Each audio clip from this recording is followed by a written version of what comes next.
Ẹ kú déédéé wòyí o. Orúkọ mi ni Sam Adéọ̀sùn. Òjò àánú òun ló ń dé sí ojú ìwòran yín àti sí etí ìgbọ́ yín. Ẹ jẹ́ á gbàdúrà. Ọlọ́run wa yìn orúkọ yín lọ́pọ̀lọpọ̀ fún oore ọ̀fẹ́ ọ̀tun ìtẹ́ tún fún wa. A yìn yín lógo nítorí pé ọwọ́ agbára yín ń ṣiṣẹ́ lójoojúmọ́. A dúpẹ́ fún àánú yín, a dúpẹ́ fún ìṣerere, a dúpẹ́ fún àwọn ènìyàn wọ̀nyí. Jésù Olúwa ẹ gbà ọpẹ́ wa. Mo gbàdúrà nínú ẹ̀kọ́ tòní, Ọlọ́run á tún ṣí wa níyè. Mo sọ fún Ọlọ́run ọ̀run pé bí a ti ń wo ọ̀rọ̀ rẹ̀, tí a ń tẹ̀lé ọ̀rọ̀ rẹ̀, ìbùkún tó ń tẹ̀lé á jẹ́ tiwa. Ògo ni fún Ọlọ́run lókè ọ̀run. Jésù Olúwa wa. Àmín. Lẹ́ẹ̀kan sí mo dúpẹ́ lọ́wọ́ Ọlọ́run fún oore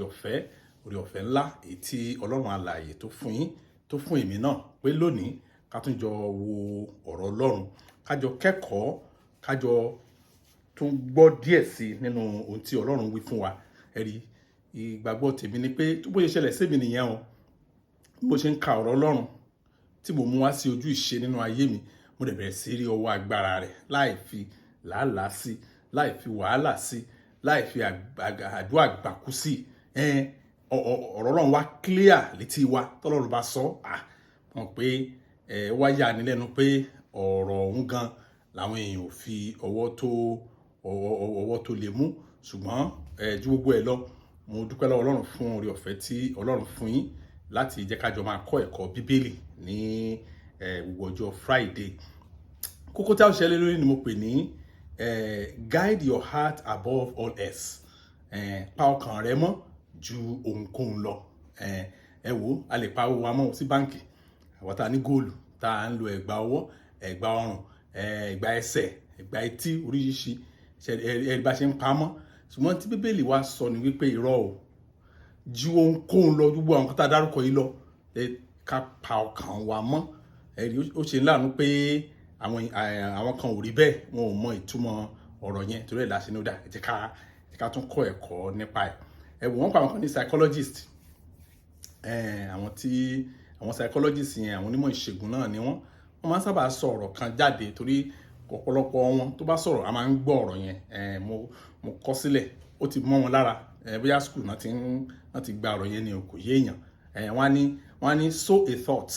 reap a deed, sow a deed, reap a habit, sow a habit, reap a character, sow a character, reap a destiny. Ìgbàgbọ́ àwọn psychologist ó dẹ̀ bá Bíbélì mu 100%. Ìgbàgbọ́ wọn ni wípé èrò ọkàn wa ń ta rò lọ́kàn, òun gangan ló máa shape àyànmọ́ wa nígbẹ̀yìngbẹ̀yìn. Torí àwọn onímọ̀ ìṣègùn yẹn tó kọ́ nípa ìhùwàsí ènìyàn, wọ́n mọ̀ lóòótọ́ wípé ọ̀rọ̀ Bíbélì òótọ́ ni, wípé èèyàn gbọ́dọ̀ ṣọ́ ọkàn ènìyàn. Èèyàn gbọ́dọ̀ roko mọ́. Tàbá dẹ̀ ń ka àwọn ẹsẹ̀ Bíbélì kan, a máa ṣe wá ní kàyéfì pé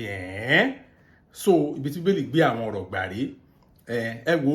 ọkàn ni gbogbo ti wá o. Ohun gbogbo pátápátá láti bẹ̀rẹ̀ dópin, èyí téèyàn máa dà, bó ṣe máa dà, ohun tó ń sọ lẹ́nu, bó ṣe ń sọ, ohun téèyàn gbàgbọ́, bó ṣe gbàgbọ́, ẹ̀rí ọkàn ní gbogbo ẹ̀ pátápátá. Ìwé Genesis chapter 6 verse 5, Genesis orí kẹfà ẹsẹ̀ 5 sọ kínní kan. Ó sọ nígbà tí Ọlọ́run fẹ́ pa ayé ìgbà yẹn rẹ́. Kínní kan ni Ọlọ́run rí, kínní kan ni Ọlọ́run wò, kínní kan ló dìbàjẹ́ nígbà yẹn. Genesis 6:5 ó ní, Olúwa sì rí ìwà ibi búburú ènìyàn tí ń gbilẹ̀ sí. Ó ní Olúwa sì rí bí ìwà búburú ènìyàn tí ń gbilẹ̀ sí, àti bí gbogbo èrò ọkàn rẹ̀ kìkì ibi ni ní ìgbà gbogbo. Ohun tí tó ti Ọlọ́run pa ayé ìgbà yẹn rẹ́ nìyẹn. Then the Lord saw that the wickedness of man was great in the earth, and that every intent of the thoughts of his heart was only evil continually. Tó fà nìyẹn, ọkàn yẹn lọ́lọ́run wò pé báwo ni ọkàn wa ṣe rí gan. Tẹ́ máa béèrè nìyẹn, ǹjẹ́ ọkàn mi ǹjẹ́ Jésù ló ń ṣàkóso ẹ̀? Ẹ̀rí, nǹkan tó lọ́run wò nìyẹn, kì í ṣe pé ṣe rí ọkàn ló máa ń mú ìwà jáde wá, ń tá rò lọ́kàn, òun ló máa sọ irú ìwà tá a máa wù. Tàbá kíní kan wà tí mo kà nínú ìwé òwe, Proverbs chapter 4 verse 23. Proverbs chapter 4 verse 23. Mo ka kíní yẹn, mo dẹ̀ fọwọ́ lẹ́rán, mo ń wò títí. Lọ́jọ́ yẹn lọ́hùn, bóyá torí pé translation tí mo fi kà òun ló jẹ́ kí wọ́n padà. Ẹ̀rí, mo padà recommendation mi ni pé nínú ìjọ tí ẹ̀ bá ń wàásù lọ́wọ́ the best bible tó yẹ kí pastor máa gbà láyè láti máa kà ó ní New King James Version. Ṣùgbọ́n bá tí olùkọ́ni tàbí ìránṣẹ́ Ọlọ́run bá fẹ́ study a lot of version ló yẹ kó tira láti mọ ètí ó mú ẹ̀rọ wá ètò ń sọ òótọ́ tó bẹ́ẹ̀ ni mo ń ka New Living Translation ni nígbà tí mo ń ṣiṣẹ́ nípa ẹ jẹ́ kí n kọ́ ka New King James Version náà kí n tó ka NLT yẹn. Bíbélì ní Proverbs chapter 4 verse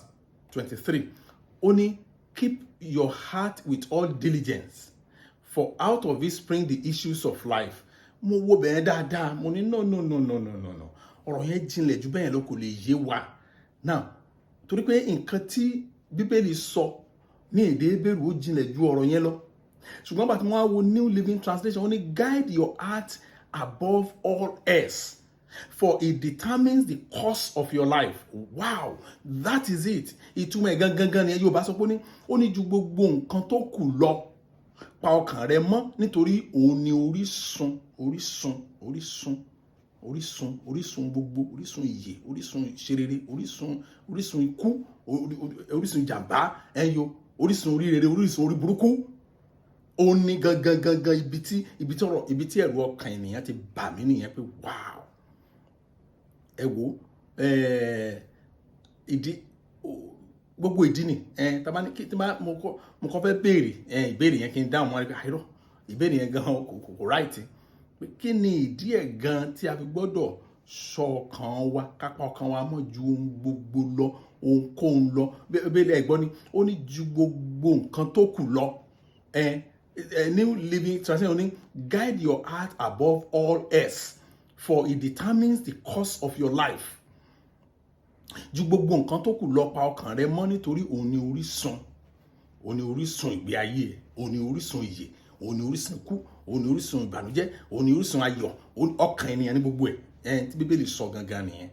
Ẹ̀rí wọ́n máa ń sọ dáadáa wọ́n ní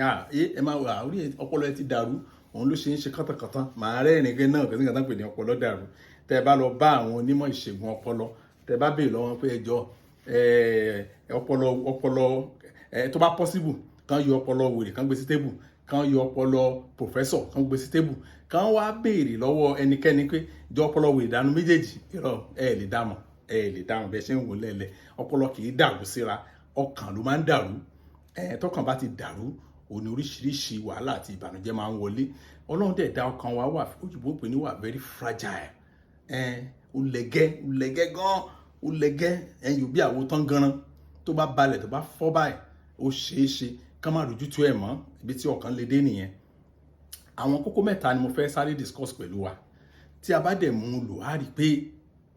bí ayé ṣe bàjẹ́ tó yìí àwa ṣe rere ń bẹ̀ báyé ṣe bàjẹ́ tó yìí àwọn ọmọ wa náà ṣe rere ìyẹn ni pé ẹ má jẹ́ ká gbàgbé kókó tá à ń ṣẹlẹ̀ lórí ó ní pa ọkàn rẹ mọ́ ju ohunkóhun lọ pa ọkàn rẹ mọ́ ju owó tó ní lọ pa ọkàn rẹ mọ́ ju aṣọ tó ní lọ ju góòlù tó ní lọ ní tí ẹ̀kọ́ yìí tó dúró lérí tí Bíbélì dẹ̀ sọ gangan nìyẹn. Ẹ̀rí ohun àkọ́kọ́ tí a bá fẹ́ dé ìkóríta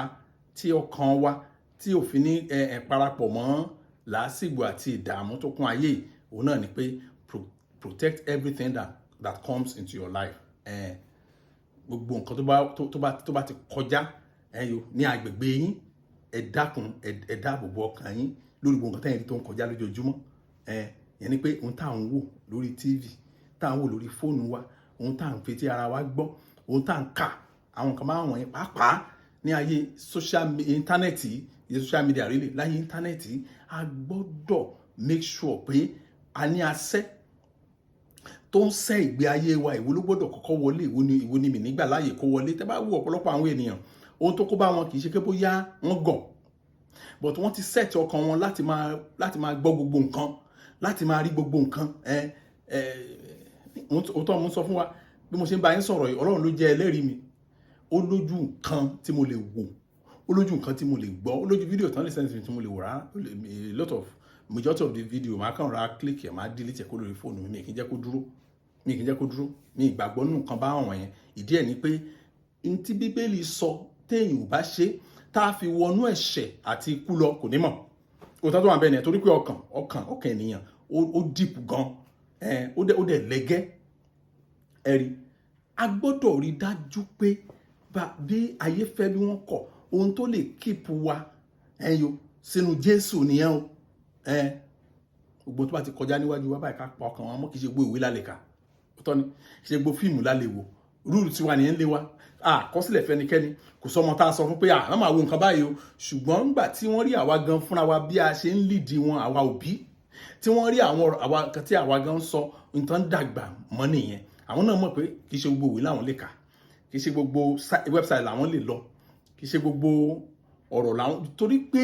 ní kété tẹ́ ẹ bá ti bẹ̀rẹ̀ sí gbọ́ ní kété tẹ́ ẹ bá ti bẹ̀rẹ̀ sí rí ẹ̀rí ọkàn á bẹ̀rẹ̀ ṣẹ́ immediately ni bẹ́ẹ̀ ni mo sọ fún yín ó ní orísun gbogbo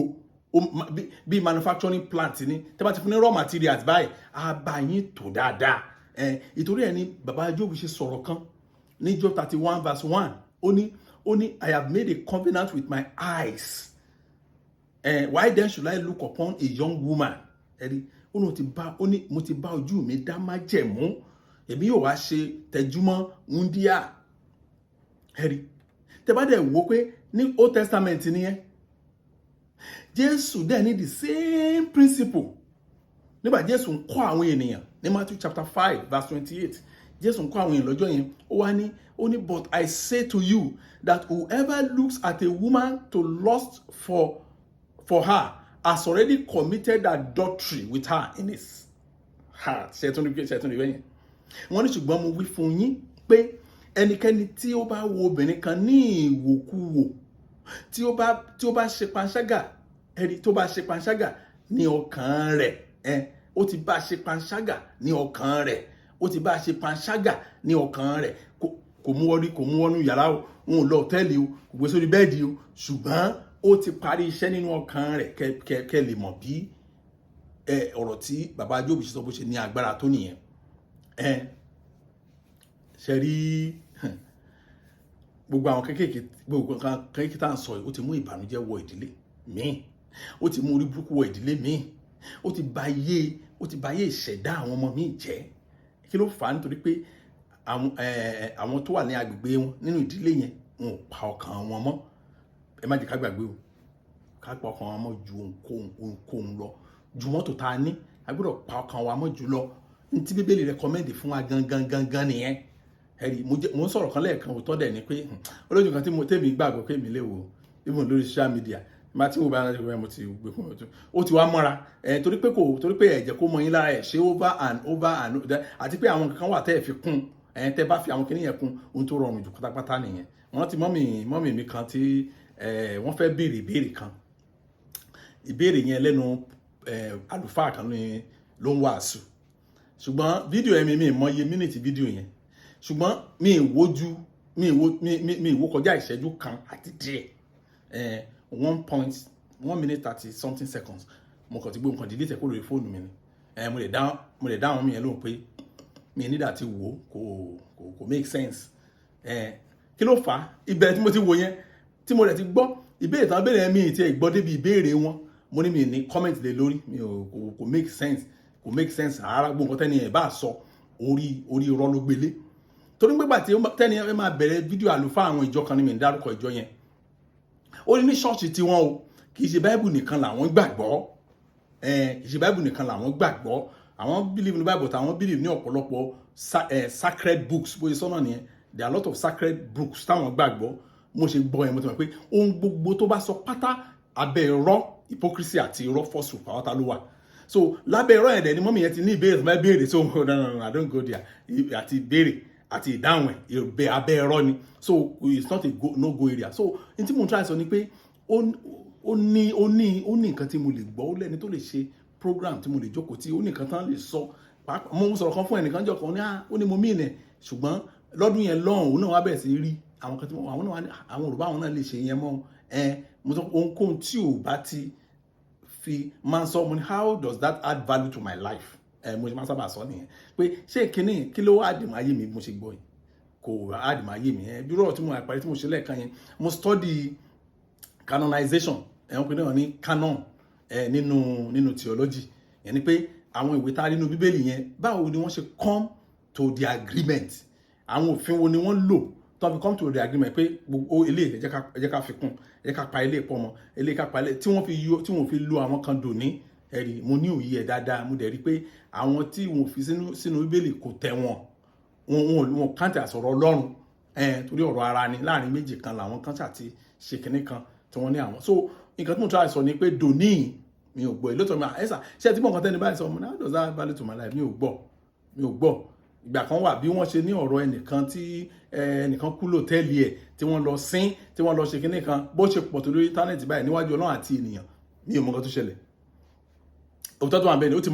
ti mọ́ra tó bá ti dé stage kan á mọ ẹ̀yìn náà lára pé so ó ṣe ṣe kéèyàn kan rí kinní kan kó má tiẹ̀ torí pé kò ní nǹkan kan ṣe pẹ̀lú nǹkan kan tí ó jọmọ́ ìgbé ayé mi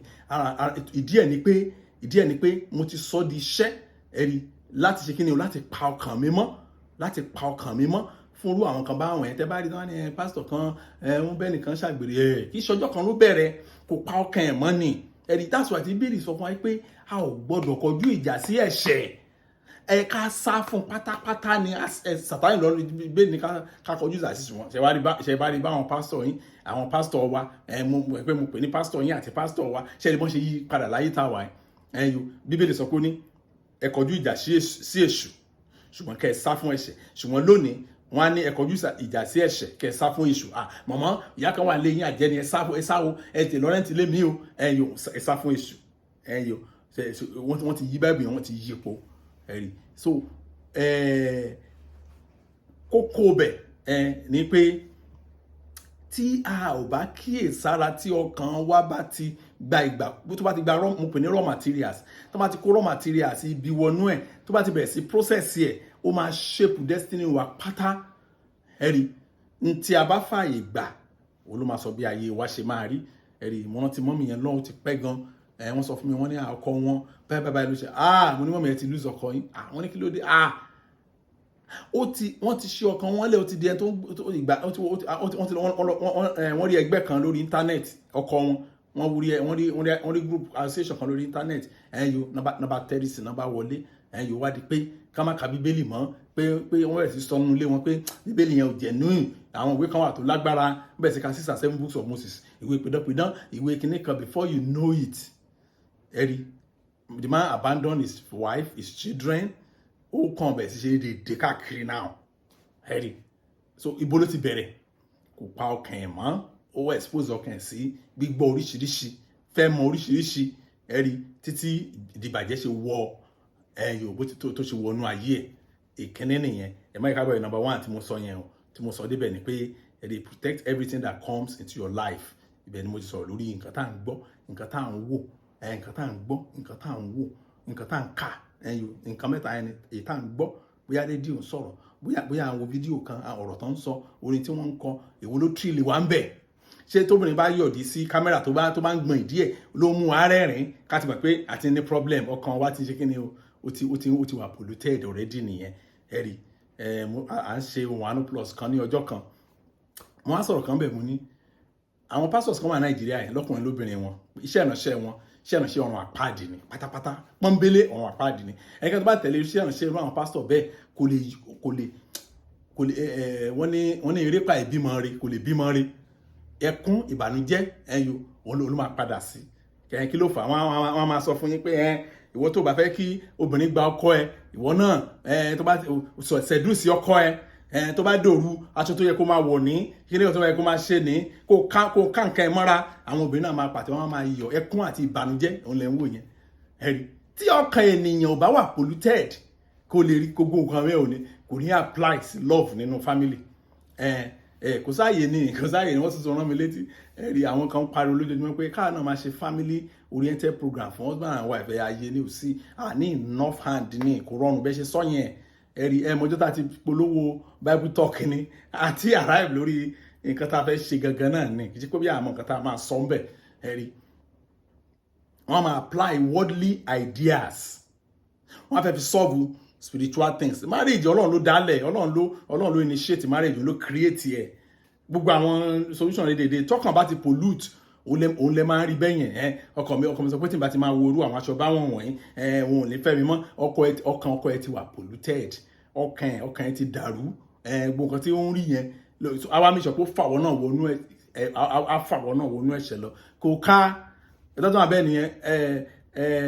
omi àgbèrè kì í yó ẹni tó mú kò possible ó máa ṣe gbẹ̀ngbẹ̀yìn náà ni so nǹkan tó wà bẹ́ẹ̀ ni pé tá bá ti dáàbò bo ọkàn wa ká pa ọkàn wa mọ́ ẹ̀rí ìta ń wò ìta ń gbọ́ àti ìta ń kà kò ní influence wa ní ọ̀nà kan náà. Number 2 mẹ́ta ni number 2 protect your character dáàbò bo ìwà ẹ̀ ṣe tó tá bá ti lè ṣe number 1 yẹn ìkejì yá rọrùn ẹ̀rí tá bá ti lè gbọ́ nǹkan tó kọjá níwájú wa tá bá ti lè ṣe rí wọ́n bí ọmọ mi nílé eré o mo mọ̀ kẹ́ máa gbà pẹ̀lú mi àìmọye ọmọ tán bí nílé eré ọmọ tán bí nílé eré yẹn kò wá ṣé kò yà yín lẹ́nu ni ọmọ tán bí nílé eré wá di ọmọ tó mu gbó ọmọ tán bí nílé eré wá di ọmọ tó mu ṣíṣà ọmọ tán bí nílé eré tó yẹ pé ohun gbogbo àwọn òbí ẹ̀ wọ́n ọ̀pọ̀lọpọ̀ òbí tá máa ń sọ̀rọ̀ ọmọ wọn fún mi ọ̀pọ̀lọpọ̀ wọn kì í ṣe ẹ̀yìn déédéé o tó tó wà bẹ́ẹ̀ nìyẹn ọ̀pọ̀lọpọ̀ òbí yẹn wọn kì í ṣe ẹ̀yìn déédéé o wọn kì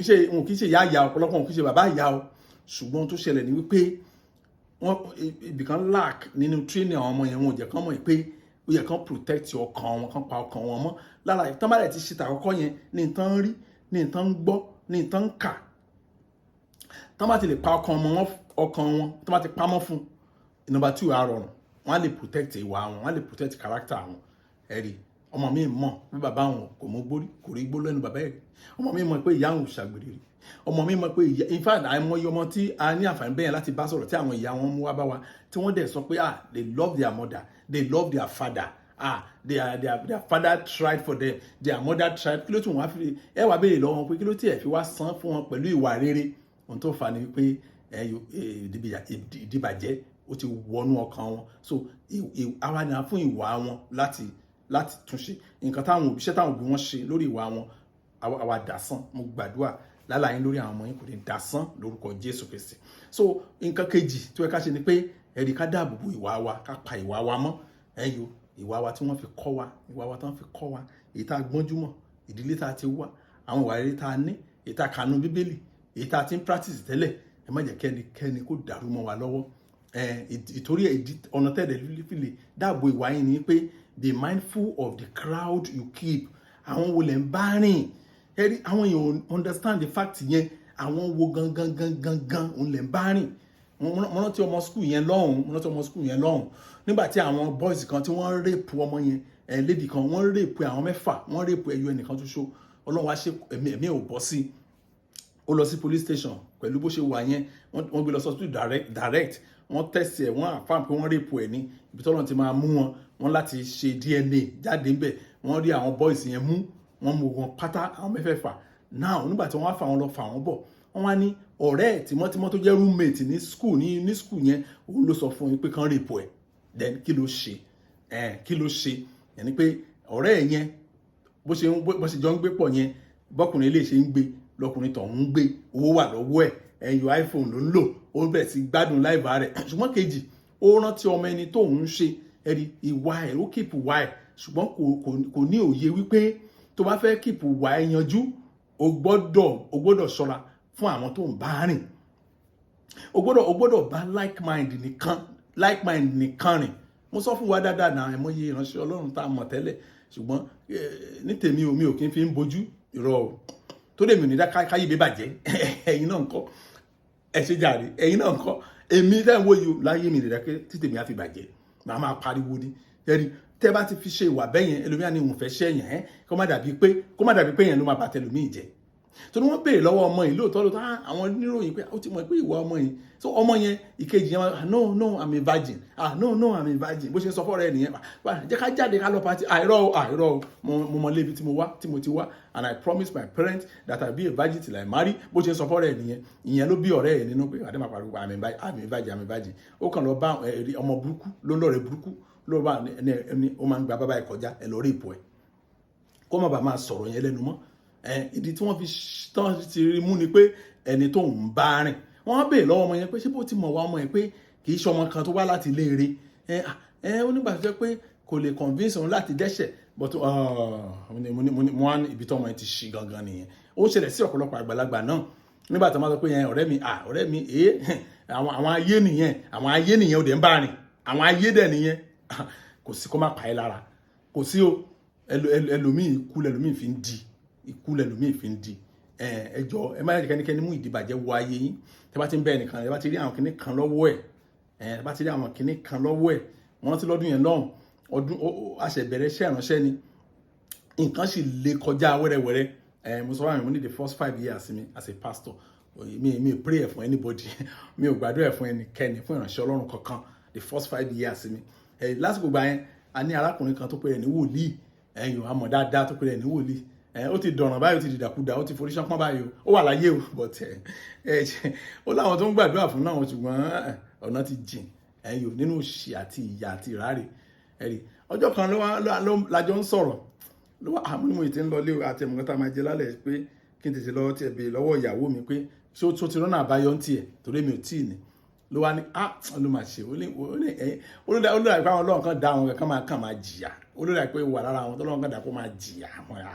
kí ló tún mú yín sọ yẹn ó ní báwo ló ṣe lè máa sọ̀rọ̀ bẹ́ẹ̀ yẹn ó wá ní èmi iṣẹ́ kan lájọ ń ṣe èmi ò sunkún ebi mi sunkún ìyà bẹ́ẹ̀ yẹn bóyá sọ fún mi náà nìyẹn òun ní báwo ṣe wá ṣe ó ní mo ṣe ń wò yín ó lò ní girlfriend tó ń ta ẹran inú ẹran bẹ́ẹ̀ ẹ̀rí àwọn ti ń rẹ́rìn wọ́n tó ń tán torí mo délé sọ èmi ò mọ̀ láì dá mo délé sọ mo ní ẹ̀gbọ́n prophet kìíní kan báyìí ní kan báyìí ló máa sọ fún mi lénìí ó lò ní girlfriend tó ní tó mẹ́wàá ó ní tọ́ni ó lò máa ń ṣàwọn ni ó lò ní tó ń ta inú ẹran ó lò ní girlfriend tó ń ta pọ̀nmọ́ ó lò ní girlfriend tó ń ta aṣọ ó lò ní girlfriend tó ń ta provision bó ṣe ní lọ ní girlfriend tó ń ta bàtà bó ṣe ní gbogbo ẹ̀ lọ nìyẹn so ìyàwó ẹ̀ oh god ìyàwó ẹ̀ ló dé máa rántí wọn so àwọn yẹn mọ ìyàwó ẹ̀ but ìyàwó ẹ̀ ò mọ̀ wọ́n ṣe ní ìyàwó ẹ̀ kan rò bóyá àwọn tí ó gbàgbọ́ nínú iṣẹ́ ìránṣẹ́ ọkọ òun tí wọ́n dẹ̀ ń ti iṣẹ́ ìránṣẹ́ ọkọ lẹ́yìn nǹkan tí ìyàwó ẹ̀ mọ̀ wọn nìyẹn àlè ẹ̀dẹ̀ ní gbogbo wọn pátá mo ní kí wá ní nǹkan tẹ wá ń tà láti sọ báyìí mo ní ṣọmọdé ni ẹ ni wọ́n sọ̀rọ̀ fún ẹ̀sìn pé tó bá dẹ̀ mọ̀ àwọn tí mo fẹ́ wọ́n máa lọ́rẹ̀ẹ́ wọ́n bẹ̀ wọ́ ẹnìkan tó jẹ́ pé owó wà lọ́wọ́ ẹ̀ dáadáa iṣẹ́ kò ní ìdí ọkọ kankan kàn ń wá ẹnìkan tá máa tún un ṣe ni ẹ̀gbọ́n ṣé mi wá já torí ṣe ni àbí ọlọ́run mo kàn rẹ́rìn jọ ẹ̀hún ní àwọ̀ ọkùnrin àwọn àjìnà sí irú nǹkan báwọn yẹn kí ló fà á àtìgbà yẹn mo yà sá pátápátá tí mo ti gbọ́rọ̀ yẹn lẹ́nu ẹ̀ mi expect pé mo lè gbọ́ irú ọ̀rọ̀ yẹn lẹ́nu ẹ̀ ẹ̀rí àìrọ̀ láti jọ yẹn bẹ̀rẹ̀ di bá a ṣe ń sọ̀rọ̀ yìí kíkí gan ò yọ kíkí kò yọ kí ló fà á nítorí pé mi ìfẹ́ kẹ́nikẹ́ni mú ìdìbàjẹ́ torí pé a bà kárátà mi jẹ́ tó bá ti bà kárátà mi jẹ́ ọkàn mi ti bàjẹ́ nìyẹn kí n tó kí kárátà mi tó lè bàjẹ́ ọkàn mi ló ti bàjẹ́ nìyẹn tọkàn bá dẹ̀ ti bàjẹ́ kí wá ló kù ẹ̀rí rédèrèdè dáadáa torí pé sọ pé ju ohunkóhun lọ nínú ayé yìí ẹ pa ọkàn yín mọ́ tí Bíbélì sọ nìyẹn tó ìmọ̀ dẹ̀ rí dàṣe nìyẹn nínú ìwé 1 Corinthians chapter 15 verse 33 1 Corinthians chapter 15 verse 33 Bíbélì sọ pé do not be deceived evil company corrupts good habits kí a má ṣe tàn yín jẹ ẹgbẹ́ búburú ó ń ba ìwà rere jẹ́ ẹgbẹ́ búburú ó máa ń ba ìwà rere jẹ́ tẹ́gbẹ́ búburú bá dẹ̀ ti wọnú ayé ènìyàn ọkàn èèyàn bàjẹ́ tí ọkàn bá dẹ̀ ti bàjẹ́ ìwà ènìyàn ṣe kí ni ó ti bàjẹ́ nìyẹn torí lára nǹkan tá a máa ṣe ni pé a máa rí báwọn ṣe ń lo láìbù wọn a máa gbọ́ báwọn ṣe ń lo láìbù wọn a dẹ̀ máa ka ayé wọn mo sọ fún wọn pé táwa sì lè sọ sí number 1 yẹn a rọ̀ wá lọ́rùn láti pa ìwà wa mọ́ ìwà wa ò ní dìbàjẹ́ táwa ìwé Psalm orí kìíní ẹsẹ̀ kìíní Psalm the book of Psalm chapter 1 verse 1 ó ní ìbùkún ni fún ọkùnrin náà tí kò rìn ní ìmọ̀ àwọn èèyàn búburú tí kò dúró ní ọ̀nà àwọn ẹlẹ́ṣẹ̀ tàbí kí ó jókòó ní ibùjókòó àwọn ẹlẹ́gàn ojoojúmọ́ àárín àwọn ọ̀rẹ́ wa àwọn ẹlẹ́gàn ní majority wọn á dẹ̀ wà comfortable kẹtẹ́ ẹ̀ ṣe yí ò dẹ̀ dá o ó ibi tó tán sí náà nìyẹn kẹtẹ́ ẹ̀ ṣe yí ò dẹ̀ dá o kẹtẹ́ ẹ̀ ṣe yí ò dẹ̀ dá o mo sórí arábìnrin kan ẹ̀rí ó ti ń ṣe dáadáa wọ́n pa àwọn kan ní career women níbi iṣẹ́ promotion yẹn ti ń lọ kò ní pẹ́ di ọ̀gá ó ti ẹ̀ṣẹ̀ ṣetán ní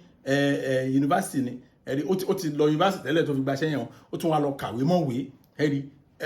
òyìnbó pè ní ó ní prospect ọjọ́ iwájú ẹ̀ ti dá already ọlọ́run ti gbàdúrà ẹ̀ ọ̀rẹ́ kan ló wọnú ayé ẹ̀ ẹ̀yọ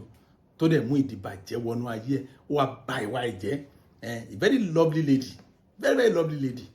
at the end of the day ẹ̀yọ ó wá bá wọn join gang pé ẹnikẹ́ni tó bá gba vaccine ìbáàjẹ́ flu shot ọ̀nà àpáàdì ló ń lọ ẹni tó bá ń gbé pẹ̀lú ọkùnrin pé kò ní wọ̀jọba ọ̀run ó ti di àìmọ́ ẹ̀fà gbogbo àwọn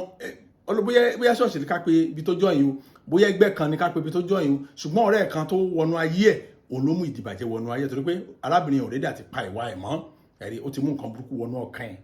ẹ̀rí before you know it lady yẹn ó wà bàdún àwọn ọmọ ó wà bàdún ọkọ ó wà bàdún ẹbí ó wà bàdún ará ẹ̀mọ̀ tó ń ṣe lọ́wọ́ báyìí ó wá lọ ṣe volunteer ní ṣọ́ọ̀ṣì yẹn mo pé mi lè pè ní ṣọ́ọ̀ṣì mi lè pè lẹ́gbẹ́ wọ́n lọ ṣe volunteer nínú ẹgbẹ́ wọn yẹn grain àgbàdo gbígbẹ kí ló máa ń pè àgbàdo gbígbẹ tá máa ń yan yẹn náà ṣé yan náà ni iye gúgúrú sì dùn o àgbàdo gbígbẹ ìyá mi máa mọ àgbàdo gbígbẹ tí wọ́n yan ẹyọ òun ló wá ń jẹ àtomi wọ́n ní tí ó bá ti jẹ yẹn àwọn tó wá lè jẹ low cost kòjọ tata kòjọ kí ni wọ́n á jẹ low cost àti oyin wọ́n ní nǹkan tí wọ́n ló ń jẹ tí Johannu Baptist ń jẹ gangan nìyẹn àgbàdo gbígbẹ àti mo ní what ẹ̀rí in tó wá ń ṣe báyìí nìyẹn tẹ bá rí fọ́tò ẹ̀ tẹ́lẹ̀ tẹ bá rí fọ́tò ẹ̀ báyìí wèrè gan bẹ́tà ẹ̀ ẹ̀rí aṣọ ní ká máa wò ń sìn àwọn apàdà sí ìgbà ayé àwọn Mósè aṣọ tán wọ̀ yẹn òun náà wọ̀ tán wọ́n gbé ọ̀pá àtìlẹ̀ tán wọ́n gbé ní the same camp báyìí lọ́wọ́lọ́wọ́ báyìí nígbà dáàdi arábìnrin yẹn ni mo mọ̀ tó wá ń ṣàlàyé fún mi pé kí ni ká ṣe wáyé ó lọ bẹ̀ lọ ya fọ́tò wọn pọ̀ ọlọ́pàá mọ̀ ṣùgbọ́n ọlọ́pàá ò lè arrest ẹ̀ ọmọ yẹn wà ń bẹ tó há síbẹ̀ òye yí àwọn ọlọ́pàá yẹn bọ̀ tí wọn ò kèlè fọ́ọ̀sì ẹnikẹ́ni ní ìlú òyìnbó ẹ̀rí wọ́n ti ba ìwà ẹ̀ jẹ́ tó wá ń sọ̀rọ̀ ọmọ yẹn this girl is a lovely character mo ní ó máa rí bẹ́ẹ̀ ìwà ti bàjẹ́ kí ló dẹ̀ fà á kò pa ọkàn ẹ̀ mọ́ rúdurùdu ti wọlé wọ́n dẹ̀ ti mú ìdìbàjẹ́ wọnú ayé ẹ̀ tó yẹ mo ṣe ń bẹ̀ wá pé nọ́mbà èyí tó ṣe kókó jù ni pé ká kíyèsí ohun tí à ń wò ká kíyèsí ohun tí à ń gbọ́ ká sì kíyèsí ohun tí à ń kà mẹ́tẹ̀ẹ̀ta yẹn tá bá ti ṣe àṣeyọrí lórí ẹ̀ á rọ̀ wá lọ́rùn láti ṣe kíni o láti kíyèsí ẹgbẹ́ tàbárin tí ò ní ba ìwà wa jẹ́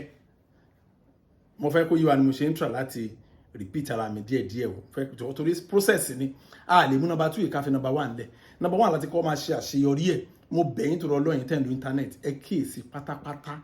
ohun tí ẹ̀ ń ṣe kíni o tẹ́ ẹ̀ expose ayé yín sí the more you listen to it the more you buy the idea the more you buy the idea the more you pollute your heart the more you pollute your heart then you pollute your character àwọn kan tẹ́ kí n ṣe tẹ́lẹ̀ ẹ wà máa ṣe kí ní kan ṣẹlẹ̀ ní Amẹ́ríkà ní January 6 gbogbo àwọn tẹ́ bá ń gbé Amẹ́ríkà máa tọ́ mọ̀ pé January 6 mo follow story yẹn gan ní CNN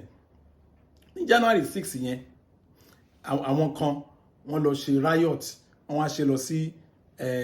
house wọn láti bà house yẹn jẹ́ wọ́n tọ̀ síbẹ̀ wọ́n yàgbẹ́ síbẹ̀ wọ́n ṣe kíkan síbẹ̀ nǹkan ṣe lọ́jọ́ yẹn wọ́n rò bí nǹkan rí làwọn ń ṣe náà ibi tí mò ń lọ ni pé nígbà tí wọ́n wá bẹ̀rẹ̀ sí arrest àwọn èèyàn tán bẹ̀rẹ̀ sí wá mú wọn ọ̀pọ̀lọpọ̀ wọn tẹ́ bá gbọ́rọ̀ tí wọ́n ń sọ ẹ̀rí ẹgbẹ́ tí wọ́n keep òun ló ba ìwà wọn jẹ́ wọn kì í ṣèyàn bẹ́ẹ̀ ẹ̀rí wọ́n ti wọnú ẹgbẹ́ yẹn díẹ̀ wọ́n wọ̀ díẹ̀ nítorí pé wọ́n nǹkan tán expose ara wọn sí nìyẹn ẹ̀yin náà máa wò táìmù vaccine kí wọ́n ti ń pè corona virus vaccine ṣe bẹ́ẹ̀ náà mọ̀ àwọn kan báyìí sọ pé torí nǹkan tí wọ́n ń gbọ́ ó ti fẹ́ ba ìwà wọn jẹ́ pé ọ̀pọ̀lọpọ̀ ń béèrè lọ́gbìn pé ẹjọ́ ṣó yẹ ká gba vaccine màá ní kí lẹ̀ ń gbọ́ bọ́lẹ̀ tí ń gbọ́ ẹ̀ kíyèsára ẹ̀ ṣọ́ra yín ní tí mo máa fi ń dáhùn lórí ẹ̀ kíyèsára tẹ́ bá yẹ kẹ́nikẹ́ni ba ìwà yín jẹ́ àwọn tó ń polongo ẹnu pé ẹ jẹ́ pé àwọn tí wọ́n sọ pé vaccine ẹ má gbà ẹ má ṣe kíní kan yẹn àwọn tó gbà lábẹ́lẹ̀ nu wọn wà tán bèèrè lọ́wọ́ pé what is your status wọn á ní kí ló kan anybody nípa yẹn ṣẹ́ẹ̀dì bẹ́yìn àwọn dẹ̀ ti gbà àwọn míì lára wọn torí pé wọ́n kàn fi ṣe business ni tí wọ́n sọ pé tán bá ti ṣe a lot of things happened bí sọ ó ní ẹgbẹ́ búburú ó ló máa bà wá jẹ́ á bà wá tó dáa jẹ́ ọmọ tá a bí nílé ọlá á wá máa ṣe ránran ẹni tá a ti kọ́ mọ́ pé a ṣe rere abẹ́ ti gbàgbé nǹkan tí Bíbélì sọ nípa ọkàn ènìyàn ni ó lóun lórísun gbogbo òun lórísun ayọ̀ ọkàn lórísun ẹkún ọkàn lórísun ìgbéga ọkàn lórísun ìrẹ̀sílẹ̀ ọkàn lórísun gbogbo nǹkan tí Bíbélì jẹ́ kó yé wa nìyẹn òótọ́ dẹ̀ ni ẹ jẹ́ ká bọ́ sí number 3 mo kọ́ ní èdè mi tí mo ṣe máa túmọ̀ ẹ̀ mo ní kill the earth in you the world inside you o gbọ́dọ̀ rí pa o gbọ́dọ̀ make sure pọ̀ pa ó dìgbà tá bá tó dé ìkóríta yẹn àwọn ìwà kan wà jẹ́ pé òun lè ronú ẹ̀ kàn wá bóyá bí n bá ka bíbélì bóyá ìyẹn lè yé wa pé àwọn ayé a gbọ́dọ̀ pa ayé nínú wa ayé tá wà kò gbọ́dọ̀ exist nínú wa torí ọ̀pọ̀lọpọ̀ àwọn èèyàn bó ṣe ń ṣe nìyẹn láyé yìí a máa lọ ó ti jẹ́ ọmọ rere tẹ́lẹ̀ o ó ti tẹ̀lé Ọlọ́run tẹ́lẹ̀ o àwọn ní ara gbọ́dọ̀ ṣe ìgbéyàwó pẹ̀lú ọkùnrin ẹjọ́ máa gbé pọ̀ ẹjọ́ máa ṣe nǹkan in the process ẹlòmíì bára wọn sùn ẹlòmíì ṣe panṣágà ẹlòmíì wọnú àgbèrè lọ ẹlòmíì ò escape and at the end of the day wọ́n náà sọ pé bọ́n ṣe ń ṣe nìyẹn kí ló fà á kò tí ì pa ayé nínú ara ẹ̀ tó bá yẹ kó pa ayé nínú ara ẹ̀ ni wọ́n á gbé wà kan bú sẹ́yìn ni pé mo fún wa ní àpẹẹrẹ kan lẹ́ẹ̀kan níbi tí wòlíì yẹn sọ pé òní gẹ́ nígbà tó dẹ̀ ń bá wa sọ̀rọ̀ yìí ọjọ́ ẹ̀ gan àti ẹ̀ mọ nǹkan tá a jẹun ní ọ̀sán èmi àti ìyàwó mi alẹ́ yẹn àti ṣé àwọn àti jẹun lọ́sàn la ní hope alẹ́ èmi kàn ní òkè ò jẹ́ kí mi jáde wọ́n náà jáde kíbi tó bá ṣàtìlẹ̀ wá owó so bá padà wá ìgbà ilẹ̀ nìkan ní kan fi parẹ́ wà kàn ní girlfriend bíi tèmi wà tẹ́lẹ̀ mi sí wà gba oúnjẹ díẹ̀ mo ní mo sì ń bọ̀ náà tí bá délé máa padà wá ṣé bí lẹ́mi ló máa gbà kọjá mo ní màmú ń bọ̀ dòní tó tán mi ìyá bẹ̀ mọ́ délé mi gbọ́n nǹkan tí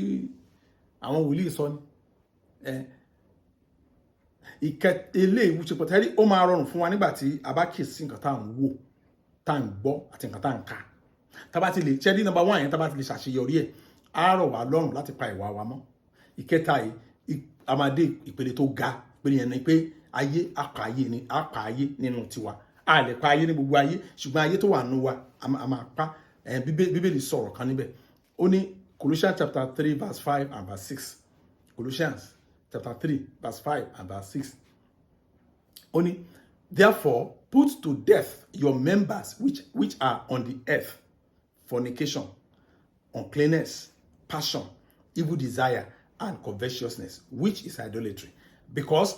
of these things, the wrath of God is coming upon the sons of disobedience. Wow. Ó rọrùn àwọn kan bá àwọn yẹn rọrùn. Ó ní ẹ máa pa ẹ̀yà ara yín tí ń bẹ ní ayé run. Mo sọ fún yín pé ayé tó wà nù yín ẹ gbọ́dọ̀ parun. Tẹ́ ẹ bá pa irọ́ o ẹni tó bá ní òun ní pa ayé kún nínú ayé yẹn ló máa pa. Ibi tó kò sí ọ̀rọ̀ míì bẹ̀ torí pé nǹkan tí Bíbélì sọ nìyẹn. Wọ́n ní ẹ máa pa ẹ̀yà ara yín tí ń bẹ ní ayé run: àgbèrè, panṣágà, ìwà ìmọ̀, ìfẹ́kúfẹ̀ẹ́ àti ìwọra, nítorí pé wọ̀nyí já sí ìbọ̀rìṣà. Nítorí àwọn nǹkan wọ̀nyí ni ìbínú Ọlọ́run fi ń bọ̀ wá sórí àwọn ọmọ aláìgbọràn. Ṣẹ̀rí bẹ́yìn tí wọ́n máa fi àwọn kìnìyàn lẹ̀ nú ayé ènìyàn tí èèyàn bá pa wọ́n èèyàn ń fa ìbínú Ọlọ́run nìyẹn àwọn kìnìyàn ló máa pa wọ́n tán. Ẹ ká mọ àwọn ọ̀rọ̀ yẹn wọ́n bá ìwọ̀n ẹ kẹ́lẹ̀ understand nǹkan tí mò ń sọ. Ẹ máa pa ẹ̀yà ara yín tí ń bẹ nú ayé run: àgbèrè, fornication. Ṣùgbọ́n ṣe ni láàánú lónìí pé fornication yẹn is the in thing. Bẹ́ẹ̀ bá ṣe television fornication tá bá wo fíìmù tí ò sí fornication bẹ́ẹ̀ ìtàn pè ní 13 gan tán rètì ní 13 àyà ìlẹ̀ ìtàn ṣe fún family gan ẹ wo àwọn comedy skits tá à ń wò yìí káàkiri oríṣiríṣi fornication yẹn ti wá jẹ́ òfin ọ̀làjú ti di òfin ọ̀làjú táwọn èèyàn rẹ́rìn sí láyé tá a wà yìí. Fornication níbi iṣẹ́, fornication ní ministry, government ministry, fornication ní company, fornication nínú ṣọ́ọ̀ṣì, fornication láàrin ẹgbẹ́, fornication ní hospital for that matter, fornication láàrin army, láàrin àwọn ológun, everywhere tẹ́ bá wò báyìí fornication láyé tá a wà yìí. Bẹ́ẹ̀ ilé sọ pé a gbọ́dọ̀ parun, ẹ gbọ́dọ̀ gbégbé ayé to the extent pé ẹnìkan kàn dé pẹ̀lú blackmail ni a ní wọ́n pastor kìíní kan ó fẹ́ àwọn èèyàn àbárẹ̀ ilé yóò dá ni nígbà tó máa sọ nìyẹn àwọn ìṣàyẹ̀ ilé yóò dá ni wọ́n á máa wá àwọn psychiatrist fún ẹni yẹn. Kí ló fà á? Ṣé ẹbí àrẹ máa gbọ́ ti pastor mi pé pastor yẹn ó mà ní kí n wá fẹ́ àwọn èèyàn lórí burúkú wọ́n tún dé ṣe pé reaction ọ̀tọ̀ọ̀tọ̀ nìyẹn. Kí ló fà á? Ẹni àkọ́kọ́ ti build ara ẹ̀ to the extent ó ti kọjá gbogbo nonsense wọn yẹn. Bá ṣe ní Nàìjíríà burúkú yìí ara àwọn pastor kan tí wọn ò lè blackmail pé ẹ fi máa bá mi sùn ní àwọn èèyàn rò pé o máa sọ lẹ́nu ọ̀nà ń bẹ̀ yẹn wọ́n máa sọ kò parí wọ́n á rò bóun ká ní nǹkan tó máa sọ fún wọn nìyẹn. Kí ló fà á? Wọ́n ti kọjá gbogbo stage yẹn, wọ́n ti pa wọ́n ti pa àgbèrè wọ́n ti pakú nínú ayé wọn wọ́n ní panṣágà òyìnbó pè ní uncleanness àwọn ìwà ẹ̀rí ó dàbí mo ń ka ipa láàárọ̀ ẹ̀ ní pásítọ̀ kan ní UK ó lọ sí kọ́nsáàtì ṣé Davido ní contract tí ẹ ní ó lọ sí kọ́nsáàtì Davido ó lọ ń jó lójú pàtí ń bẹ̀ kí ló fà á kò tí ì pa ìwà ẹ̀rí kò tí ì pa nínú ayé ẹ̀ ni kò tí ì pa nínú ayé ẹ̀ ni uncleanness ìwà ẹ̀rí ni ìwà ẹ̀rí gbà pátápátá ni passion wọ́n pè ní Yorùbá pè ní ìwà ẹ̀mọ́ passion undue passion àwọn nǹkan tí ó ń tìrìlì ẹ̀yin bàbá mi ẹ má bínú ọkùnrin mi á wo ìyàwó ẹ̀ títí á ní òtí ẹ̀ fáìn mọ́ wọ́n á ní kí ló dé á ní òrí báwọn ẹgbẹ́ ẹ̀ ṣe ń wọṣọ ni mo rí lédè bá rí bó ṣe múra kí ló dẹ̀ wọ̀ náà ó wo àwọn aṣọ àgbèrè àwọn aṣọ ìwà àwọn aṣọ táwọn ọkùnrin á fi rí bídìí ẹ̀ ṣe tóbi tó àwọn aṣọ táwọn ọkùnrin á fi máa wo ìlàjì ọyàn ẹ̀ níta lẹ́ni ní ọkọ yẹn rí fáàsì yẹn o ló rí fáàsì fún ìyàwó ẹ̀ kí ló dẹ̀ fà á ẹ̀rí kò tí ì pa àwọn kíniàn kò tí ì pa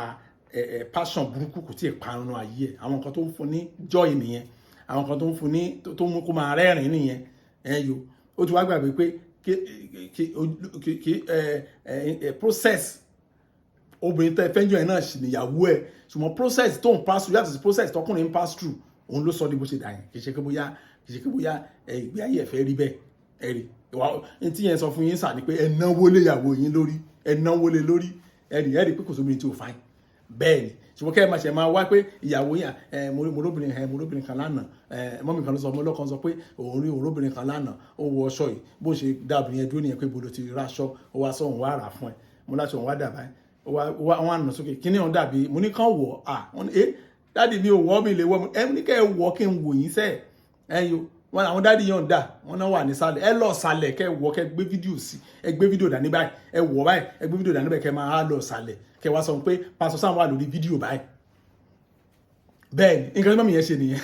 mọ́mí yẹn náà wá wọ ọṣọ yẹn ẹ bá dẹ̀ bá wọ́n máa ṣe o tẹ bá wọ ọṣọ yẹn tẹ bá wọ ọṣọ yẹn báyìí mo ní ṣe fẹ́ wọ ilé jáde ó ní bó ṣe wọ ìgan ojú ń ti òun wọn ò jẹ́ kí n rí wọn gan aṣọ yẹn ni mo rí fẹ́rẹ́ ọwọ́ wọn báyìí ni mo rí fẹ́rẹ́ ẹ̀rì wọn á lọ sàlẹ̀ ẹ̀lóòsà ọkọ̀ yẹn mo gbọ́ lórí microphone fóònù ẹ̀ pé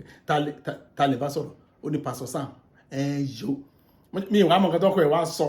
so mọ́mí wa ní irọ́ tí wọ́n lọ rà fún mi kí n wọ̀ lójú wọn kí á náà gba fóònù wọn tó gbé báyìí wọ́n léyàwó wọn dànù ìyẹn náà wọn bíṣọ̀ pé lọ gbẹ̀yìn wọn kọjá ẹni tí mo rí fẹ́rẹ́ yẹn ó pè kó wà nílé aṣẹ́wó kó máa ṣiṣẹ́ ilé aṣẹ́wó dàn kó máa ṣiṣẹ́ nọ́ọ̀sì tó ń ṣe lọ wọ́n á sọ fún wọn mo ní wà ṣe o mo ní ẹ ti